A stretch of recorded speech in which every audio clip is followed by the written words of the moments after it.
Sonic the Hedgehog runs, jumps, moves, and spins at supersonic speed. And now, he's loose. He's a burst of speed, a dash of fun, a mischievous streak. He's everywhere. Because now, he's on Game Gear.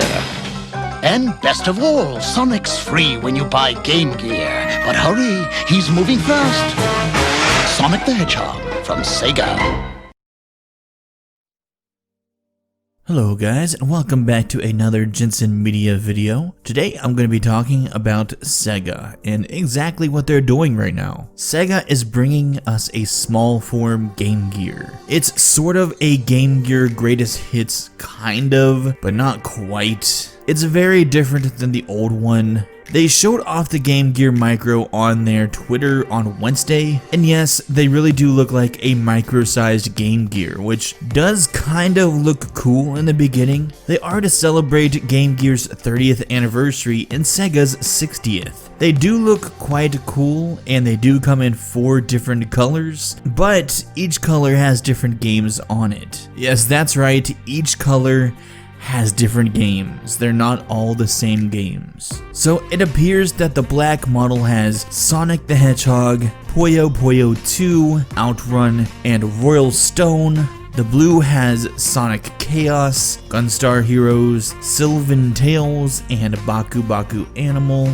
Yellow has Shining Force Gaiden, Shining Force The Sword of Haya, Shining Force Final Conflict, and Nazo Puyo Aru Aru, which I probably completely butchered that name. And lastly, the red one has Revelations, the Demon Slayer, Megami Tensei Gaiden, Last Bible Special, the GG Shinobi, and Column. The problem that I initially have with this is, what if I want to play Sonic, Gunstar Heroes, and Shinobi, or the Shining Force series? I would have to buy all 4 micros in order to get all those games. Each one will cost $50, which isn't too bad until you really think that you would have to buy all of them. It does add up if you do want the whole collection, and no doubt they split them up for collectors to buy all of them because, hey, why not be a little greedy in the process? They could have easily put all the games on one device. It's not like storage would have been that horrible. These games do not take up that much space. This was essentially a cash grab.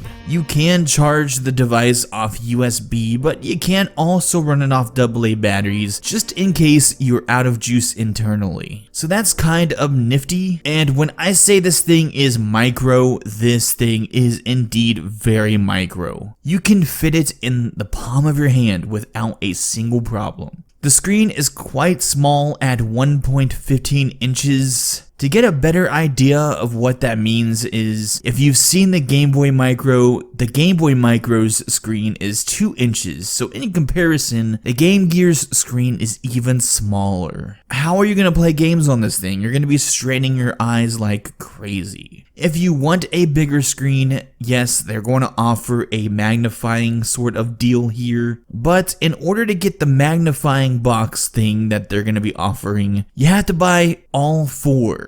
And if you buy all 4 as a collection with the magnifying glass kit, it's going to be $250. That to me is a little bit ridiculous. You can get so much for $250 elsewhere, especially in gaming these days. You can get a PS4 and Xbox One for that price, or even possibly cheaper if you know where to look. So it is a little bit insane that these Game Gear Micros cost so much money. Which again, if you want one, $50 isn't too bad. But there's gonna be plenty of collectors out there that are gonna want all of them, and it's just a little bit crazy.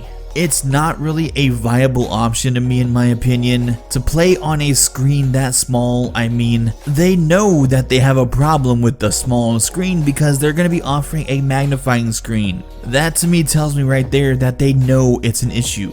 They could have easily made it a little bit bigger and possibly put all the games on one handheld, but no, they decided to go the really small route. I guess they wanted to be known as having the smallest handheld out there. I don't know, and it looks like they also wanted to squeeze money out of the Game Gear fans. I get wanting something small form factor on a device for the sake of having it to easily fit in your pocket and be able to take it on the go and play whenever you want, but what's the point of having a Game Gear that can play 4 games that fits in the palm of your hand? That's just too small for me, and it seems to be hitting novelty territory. Who's actually gonna play on this thing? I don't know. It's more like saying, look, I have this small Game Gear, isn't it cool? Overall, I really wanted to like this, but it just kinda feels like a cash-in and an inconvenience way too much to be something that I would personally pick up. You guys may be interested in it, and yeah, it does have kind of a novelty factor there, just to be able to say you have a super small Game Gear to play Sonic on, but it's just not enough to justify what it is.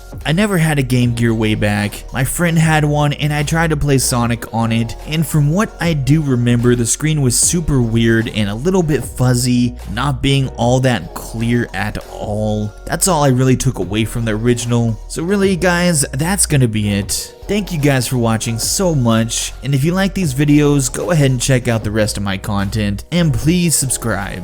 Lastly guys, please stay safe out there. It's really crazy out there in the world right now. And once again, thanks for watching.